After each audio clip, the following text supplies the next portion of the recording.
ಹಿರಿಯೂರು ತಾಲೂಕಿನ ವಾಣಿವಿಲಾಸಪುರದ ಪ್ರಶಾಂತ ಭೂಪ್ರದೇಶಗಳಲ್ಲಿ ನೆಲೆಸಿದೆ.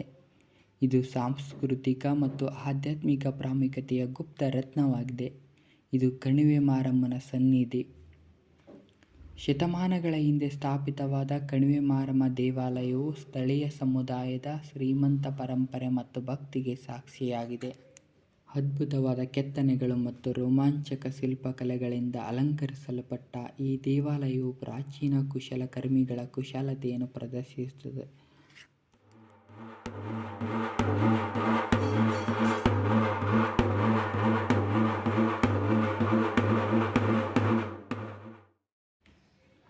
ಹಚ್ಚ ಹಸಿರಿನ ಅರಣ್ಯದಿಂದ ಆವೃತವಾಗಿರುವ ವಾಣಿವಿಲಾಸ ಸಾಗರ ಜಲಾಶಯಕ್ಕೆ ಭೇಟಿ ನೀಡುವವರು ಮಾರ್ಗ ಮಧ್ಯೆ ಹಳ್ಳಿಗಳು, ಹೊಲಗಳು ಮತ್ತು ಚಿತ್ರದುರ್ಗದ ಗ್ರಾಮೀಣ ಜನಜೀವನದ ಒಂದು ನೋಟ, ಕಣಿವೆ ಮಾರಮ್ಮ ದೇವಸ್ಥಾನ ನೋಡಬಹುದು. ನೀವು ಅಣೆಕಟ್ಟನ್ನು ವೀಕ್ಷಿಸಲು ತೆರಳಬಹುದು. ಜಲಾಶಯದ ಬಳಿ ಇರುವ ಗುಡ್ಡಗಳ ಮೇಲೆ ವಿಂಡ್ ಮಿಲ್ಸ್ ಗಾಳಿಯ ವೇಗಕ್ಕೆ ಚಲಿಸುವುದನ್ನು ನೋಡಲು ಚೆನ್ನ. ವಾಸ್ತುಶಿಲ್ಪದ ಪ್ರಕಾರ ಇದು ಕರ್ನಾಟಕದ ಸುಂದರವಾದ ಅಣೆಕಟ್ಟುಗಳಲ್ಲಿ ಒಂದಾಗಿದೆ.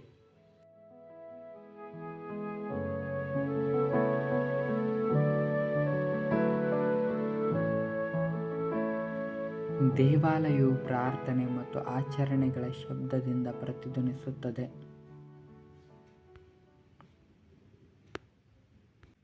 ಭಕ್ತರು ತಮ್ಮ ಗೌರವವನ್ನು ಸಲ್ಲಿಸಲು ಮತ್ತು ಆಶೀರ್ವಾದ ಪಡೆಯಲು ಇಲ್ಲಿಗೆ ಬರುತ್ತಾರೆ. ಶಾಂತಿ ಮತ್ತು ಆಧ್ಯಾತ್ಮಿಕ ಉನ್ನತಿಯ ವಾತಾವರಣವನ್ನು ಸೃಷ್ಟಿಸುತ್ತಾರೆ.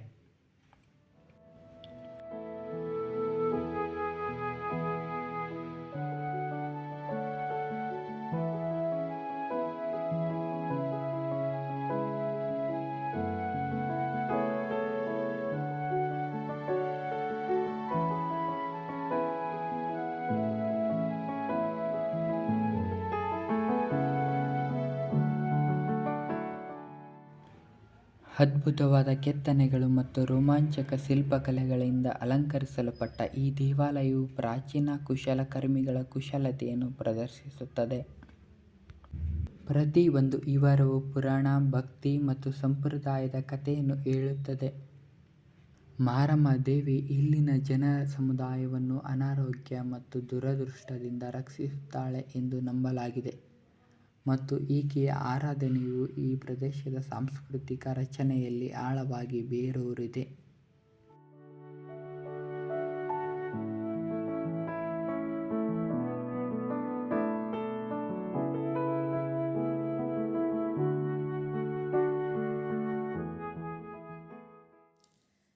ಕರ್ನಾಟಕದ ಶಾಂತವಾದ ಗುಡ್ಡಗಾಡುಗಳಲ್ಲಿ ಬಚ್ಚಿಟ್ಟಿರುವಂತೆ ಕಾಣುವ ಒಂದು ಕಣಿವೆ ಇದೆ. ಅದು ಮನುಷ್ಯನ ಬುದ್ಧಿ ಮತ್ತು ದೃಢ ನಿಶ್ಚಯಕ್ಕೆ ಸಾಕ್ಷಿಯಾಗಿದೆ. ಅದರ ಹೆಸರು ಮಾರಿ ಕಣಿವೆ ಅಣೆಕಟ್ಟು. ಅದನ್ನು ವಾಣಿವಿಲಾಸ ಸಾಗರ ಎಂದು ಸಹ ಕರೆಯಲಾಗುತ್ತದೆ. ಇದು ಕೇವಲ ಅಣೆಕಟ್ಟಲ್ಲ, ಇದು ಎಷ್ಟೋ ಜನರ ನಿರೀಕ್ಷೆ, ವೈಭವ ಮತ್ತು ಇತಿಹಾಸದ ಪ್ರತೀಕ.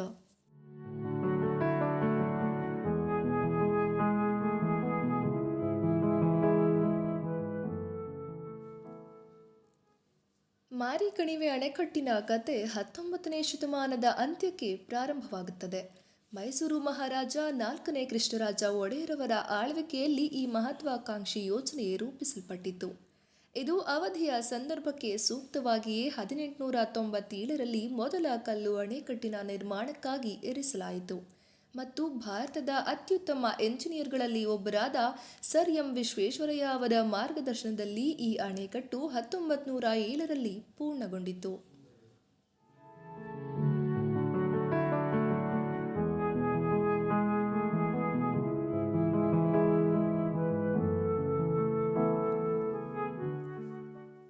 ಮಾರಿ ಕಣಿವೆ ಅಣೆಕಟ್ಟು ಕೇವಲ ಮತ್ತೊಂದು ನೀರಿನ ಸಂಗ್ರಹಣೆ ಮಾತ್ರವಲ್ಲ, ಇದು ತಾಂತ್ರಿಕ ಅಚ್ಚುಕಟ್ಟು. ವೇದಾವತಿ ನದಿಯ ಮೇಲಿರುವ ಈ ಅಣೆಕಟ್ಟು 1310 ಮೀಟರ್ ಉದ್ದವಾಗಿದ್ದು 39 ಮೀಟರ್ ಎತ್ತರವಾಗಿದೆ. ಇದರ ವಾಸ್ತುಶಿಲ್ಪವು ಸಾಂಪ್ರದಾಯಿಕ ಭಾರತೀಯ ಮತ್ತು ಆಧುನಿಕ ತಾಂತ್ರಿಕ ತಂತ್ರಜ್ಞಾನದ ಮಿಶ್ರಣವನ್ನು ಪ್ರತಿಬಿಂಬಿಸುತ್ತದೆ. ಇದು ಸರ್ ಎಂ ವಿಶ್ವೇಶ್ವರಯ್ಯ ಅವರ ಮಹಾತ್ಮತೆಯ ಸ್ಮರಣಾರ್ಥವಾಗಿದೆ.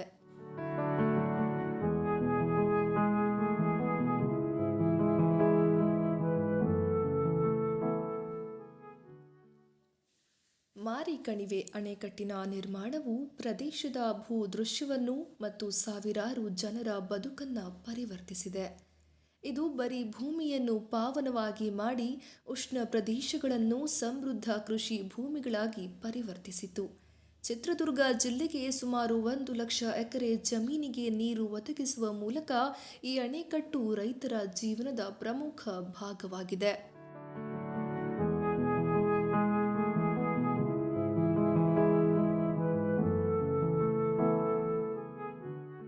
ಈ ವಾಣಿವಿಲಾಸ ಸಾಗರ ಡ್ಯಾಮ್ನ ನೋಡೋಣ ಅಂತ ಬಂದಿದ್ದೀವಿ. ಸೊ ನಮಗೂ ಕುತೂಹಲ ಇತ್ತು ಎಷ್ಟು ಹೆಂಗಿರ್ಬೋದು ಏನೋ ಅಂತ. ಸೊ ಒಂದು ಸತಿ ಇಲ್ಲಿಂದ ನೋಡಿದ ತಕ್ಷಣ ಯಪ್ಪ ಮೆಟ್ಲೇನು ಇಷ್ಟೊಂದಿದೆ ಹತ್ತೋದಕ್ಕೆ ತುಂಬ ಕಷ್ಟ ಅಂತ ಅನಿಸ್ತಿತ್ತು. ಬಟ್ ಹತ್ತದ ಮೇಲೆ ಒಂದು ತುಂಬ ಪೀಕಿಗೆ ನೋಡಿದ್ಮೇಲೆ ನಿಮಗೆ ಒಂದು ಒಳ್ಳೆ ವ್ಯೂ ಪಾಯಿಂಟ್ ಸಿಗುತ್ತೆ. ನೋಡೋಕ್ಕೆ ನಿಮ್ಗೆ ಇಲ್ಲಿ ಬಂದಿರೋದು ಒಂದು ಸ್ಯಾಟಿಸ್ಫ್ಯಾಕ್ಷನ್ ಸಿಗುತ್ತೆ. ನೋಡೋಕ್ಕೆ ತುಂಬ ಚೆನ್ನಾಗಿದೆ. ಈಗ ಸದ್ಯದಲ್ಲಿ ಡ್ಯಾಮ್ ಫುಲ್ಲು ನೀರು ತುಂಬಿದೆ. ಟಾಪ್ ವ್ಯೂವಿಂದ ನೋಡಿದ್ರೆ ನಿಮಗೆ ನೀಟಾಗಿ ಕಾಣಿಸುತ್ತೆ ವ್ಯೂ ಎಲ್ಲ. ಮೇಲ್ಗಡೆ ಹಿಲ್ಸ್ ಮೇಲ್ಗಡೆ ಟರ್ಬೈನ್ಸ್ ಎಲ್ಲ ಇರೋದು, ಅದರಿಂದ ಅಡಿಷ್ನಲ್ ನಿಮಗೆ ಇನ್ನೂ ವ್ಯೂ ಪಾಯಿಂಟ್ ಚೆನ್ನಾಗಿ ಕಾಣಿಸುತ್ತೆ. ಎಲ್ಲರೂ ಬನ್ನಿ, ತುಂಬ ಚೆನ್ನಾಗಿದೆ. ನಮ್ಮ ಕರ್ನಾಟಕದಲ್ಲೇ ಇರೋದು, ಚಿತ್ರದುರ್ಗಕ್ಕೆ ಸೇರುತ್ತೆ ಇದು, ಹಿರಿಯೂರು ತಾಲೂಕಿಗೆ. ತುಂಬ ಚೆನ್ನಾಗಿದೆ, ಮಿಸ್ ಮಾಡದೆ ಬನ್ನಿ.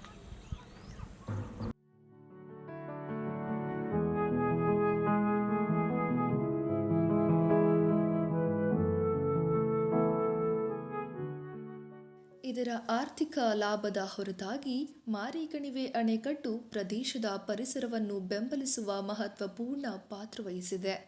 ಅಣೆಕಟ್ಟಿನಿಂದ ನಿರ್ಮಿತವಾದ ಜಲಾಶಯವು ವಿವಿಧ ಪ್ರಭೇದದ ಬಣ್ಣದ ಪಕ್ಷಿಗಳು ಮತ್ತು ಸ್ಥಳೀಯ ಮೀನುಗಳ ಆಕರ್ಷಣೀಯ ಸ್ಥಳವಾಗಿದೆ. ಅಣೆಕಟ್ಟಿನ ಮೂಲಕ ವೇದಾವತಿ ನದಿಯ ಪ್ರವಾಹವನ್ನು ನಿಯಂತ್ರಿಸಲು ಸಹಾಯವಾಗಿದೆ.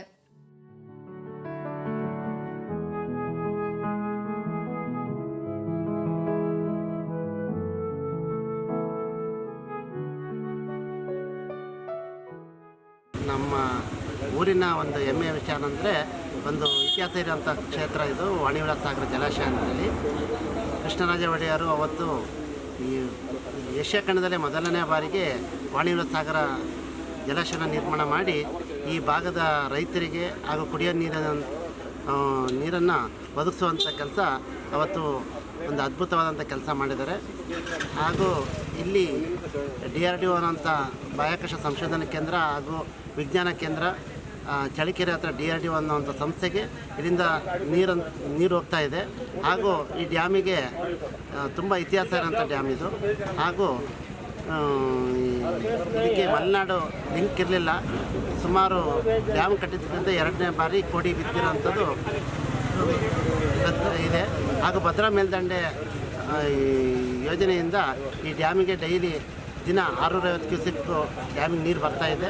ಮುಂದಿನ ಯೋಜನೆ ಎತ್ತಿನಹೊಳೆ ಯೋಜನೆಯಿಂದ ನೇತ್ರಾವತಿ ಆ ನೀರನ್ನು ಇದಕ್ಕೆ ಸಂಪರ್ಕ ಕೊಟ್ಟು ಇಲ್ಲಿಂದ ಬೆಂಗಳೂರು, ತುಮಕೂರು, ಕೋಲಾರ, ದೊಡ್ಡಬಳ್ಳಾಪುರಕ್ಕೆ ನೀರು ಒದಗಿಸೋಂಥ ಒಂದು ಪ್ರಾಜೆಕ್ಟ್ ಆಗಿದೆ. ಇದು ಮುಂದಿನ ಒಂದು ಅಕ್ಷಯ ಪಾತ್ರೆ ಅಂತ ಕೂಡ ಈ ಕರ್ನಾಟಕದ ಮಧ್ಯಭಾಗದಲ್ಲಿ ಒಂದು ಅದ್ಭುತವಾದಂಥ ಡ್ಯಾಮ್ ನಿರ್ಮಾಣ ಮಾಡಿದ್ದಾರೆ. ಒಂದು ಭಾಗದಿಂದ ನೋಡಿದರೆ ಒಂದು ಭಾರತದ ಭೂಪಟದಂತೆ ಕಾಣುವಂಥದ್ದು ಕೂಡ ಕಾಣುತ್ತದೆ. ಹಾಗೂ ಈ ಕಟ್ಟಡಕ್ಕೆ ಸಿಮೆಂಟು, ಕಬ್ಬಿಣ ಬಳಸಿಲ್ಲ, ಒಂದು ಗಾರೆಯನ್ನು ಬಳಸಿ, ಇದು ಅವತ್ತು ಯಾವುದೇ ಮಿಷಿನರಿ ಬಳಸಿಲ್ಲ, ಮಾನವ ನಿರ್ಮಿತ ಡ್ಯಾಮ್ ಅಂತ ಕೂಡ ಕರೀತಾರೆ. 100 ಅಡಿ ಆಳ ಬೇಸ್ಮೆಂಟ್ ಹಾಕಿ ಅಗಲ 100 ಅಡಿಯಿಂದ ತಗೊಂಡು 11 ಅಡಿಗೆ ಮೇಲೆ ತಂದು ನಿಲ್ಲಿಸಿ ಒಂದು ಸುಂದರವಾದಂಥ ವಾಣಿವಿಲಾಸ ಸಾಗರ ಜಲಾಶಯ ನಿರ್ಮಾಣ ಮಾಡಿ ಇದು ಒಂದು ಪ್ರೇಕ್ಷಣೀಯ ಸ್ಥಳ ಆಗಿದೆ. ನಮ್ಮ ಚಿತ್ರದುರ್ಗ ಜಿಲ್ಲೆಯಲ್ಲಿ ನೋಡುವಂಥ ಕ್ಷೇತ್ರ ಆಗಿದೆ. ಹಾಗೂ ಒಂದು ಪ್ರವಾಸಿಗರ ತಾಣ ಆಗಿದೆ. ಇಲ್ಲಿ ಇನ್ನಷ್ಟು ಡೆವಲಪ್ಮೆಂಟ್ ಆಗಬೇಕಾಗಿತ್ತು. ಈಗ ಡ್ಯಾಮಿನ ಹಿನ್ನೀರಿನಲ್ಲಿ ಜಲಸಾಹಸ ಕ್ರೀಡೆ ಅಂತೇಳಿ ಒಂದು ಸಂಸ್ಥೆ ಬಂದಿದೆ. ಮಕ್ಕಳಿಗೆ ಈಜು ಕಲಸ ಅಂತ ಕೂಡ ಒಂದು ಓಪನ್ ಆಗಿದೆ. ಹಾಗೂ ನೀರಿನ ಮಧ್ಯದಲ್ಲಿ ಒಂದು ದ್ವೀಪ ಐಲ್ಯಾಂಡ್ ಅಂತೇಳಿ ಒಂದು ಅಲ್ಲಿ ಕೂಡ ಒಂದು ಕಾಮಗಾರಿ ಪ್ರಗತಿಯಲ್ಲಿದೆ. ಹಾಗೂ ಇದು ರೈತರ ಜೀವನಾಡಿಯಾಗಿ ಇದು ವೇದಾವತಿ ನದಿಗೆ ಅಡ್ಡಲಾಗಿ ಕಟ್ಟಿರ್ತಕ್ಕಂಥ ವಾಣಿವಿಲಾಸ ಸಾಗರ ಜಲಾಶಯ. ಹಾಗೂ ಇದು ಅವತ್ತು ರಾಜರು ಕಟ್ಟಿರೋದೊಂದು ಬಿಟ್ಟರೆ ಇತ್ತೀಚೆಗೆ ಬಂದಂಥ ರಾಜಕಾರಣಿಗಳು ಯಾರೂ ಕೂಡ ಈ ಡ್ಯಾಮಿಗೆ ಒಂದು ಪ್ರೋತ್ಸಾಹ ಕೊಡಲಿಲ್ಲ. ಆದರೂ ಕೂಡ ಒಂದು ವಿದ್ಯುತ್ ದೀಪಾಲಂಕಾರ ಇಲ್ಲ, ಹಾಗೂ ಒಂದು ಸೆಕ್ಯೂರಿಟಿ ಇಲ್ಲ ಡ್ಯಾಮಿಗೆ.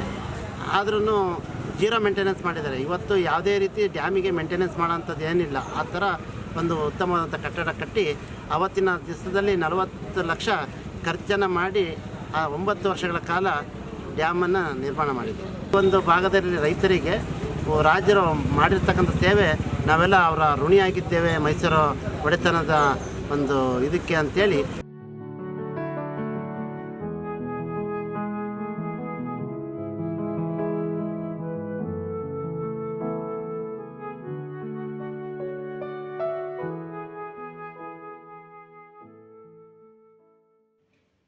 ಶ್ರೀ ರಂಗನಾಥ ಗುಡಿ ಭಗವಾನ್ ಶ್ರೀ ವಿಷ್ಣುವಿಗೆ ಸಮರ್ಪಿತವಾದ ಪುರಾತನ ದೇವಾಲಯ. ಅದರ ವಾಸ್ತುಶಿಲ್ಪದ ಸೊಬಗು ಮತ್ತು ಆಧ್ಯಾತ್ಮಿಕ ಮಹತ್ವಕ್ಕಾಗಿ ಹೆಸರುವಾಸಿಯಾಗಿದೆ. ದೇವಾಲಯವು ಅದರ ಸಂಕೀರ್ಣವಾದ ಕೆತ್ತನೆಗಳು ಮತ್ತು ಪ್ರಶಾಂತ ವಾತಾವರಣವನ್ನು ಹೊಂದಿದೆ. ಈ ಪ್ರದೇಶದ ಶ್ರೀಮಂತ ಸಾಂಸ್ಕೃತಿಕ ಪರಂಪರೆಯು ಒಂದು ನೋಟವನ್ನು ನೀಡುತ್ತದೆ.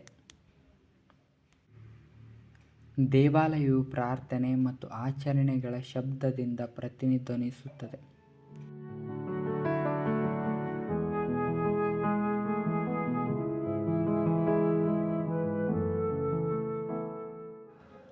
ಮಾರಿ ಕಣಿವೆ ಅಣೆಕಟ್ಟು ಗಾರೆಯಿಂದ ನಿರ್ಮಿಸಿರುವ ಕೃತಕ ಅಣೆಕಟ್ಟು ಮಾತ್ರವಲ್ಲ, ಇದು ನಮ್ಮ ನಾಡಿನ ಪರಂಪರೆ, ನಮ್ಮ ಮಣ್ಣಿನ ಅಸ್ತಿತ್ವದ ಭಾಗವಾಗಿದೆ. ಇದನ್ನು ನಾವು ಹೆಮ್ಮೆ ಪಡುವ ಮತ್ತು ಬರುವ ಹಲವು ವರ್ಷಗಳ ಕಾಲ ಇದು ಪ್ರಕೃತಿಯ ಜೊತೆಗೆ ಪ್ರವಾಸಿ ತಾಣವಾಗಿಯೂ ಮಾರಿ ಕಣಿವೆ ನಾಡಿನ ಭೂಪಟದಲ್ಲಿ ವಿಜೃಂಭಿಸಿದೆ. ಇದು ಚಿತ್ರದುರ್ಗ ಜಿಲ್ಲೆಯವರಿಗೆ ಹೆಮ್ಮೆ ಪಡುವ ವಿಚಾರ.